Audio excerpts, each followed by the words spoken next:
سلامونه او نیکی هیلې مې ومنئ. سیملا عزیزي یم. پام راړم د دې مهال مهم او وروستۍ خبرونو ته.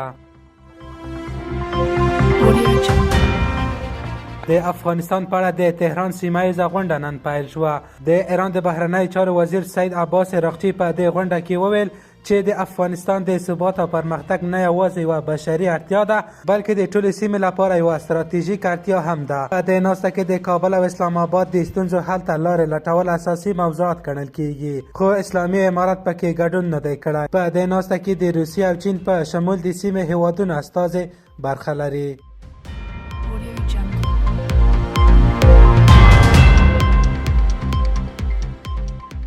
د غزني امنیتي مسؤلین وایي چې په دغه ولایت کې یوه میرمن او د هغې خاوند د ګازي بخارۍ د ناسمې کارونې له امله مړه شوي دي.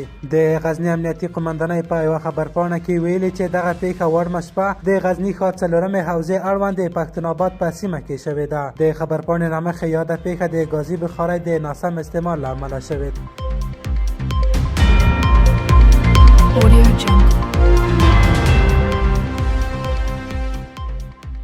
د تخار ولایت په ینګي کاله ولسوالۍ کې د 19 میلیونه افغانۍ په لګښت یوه ښوونځي ته ودانۍ جوړه او ګټه اخیستنې ته وسپارل شوه. د یادې ودانۍ چارې د ینګي کاله ولسوالۍ د مغلا کلي د ترکیې د ټیکا موسسې په مالي ملاتړ د 19 میلیونه افغانۍ په لګښت بشپړ او ګټه اخیستنې ته سپارل شوې ده. دغه ښوونځی په 2.5 جریبه ځمکه جوړ شوی چې پکې 8 درسي اداري خونې، کتابتون او یو کنفرانس سالون شامل دی.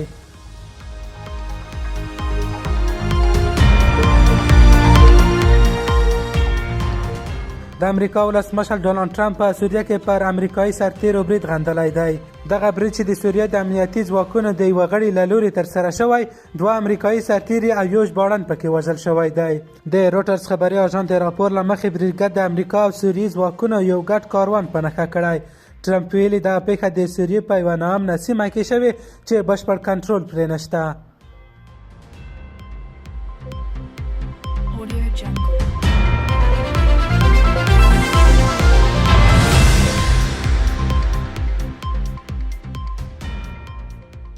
او وروستی خبر مو هم له ایران او پاکستان په اجباري ډول راستنه شوي افغان کورنۍ د نقدي مرستو، سرپناه او کاري فرصتونو د برابرېدو غوښتنه کوي.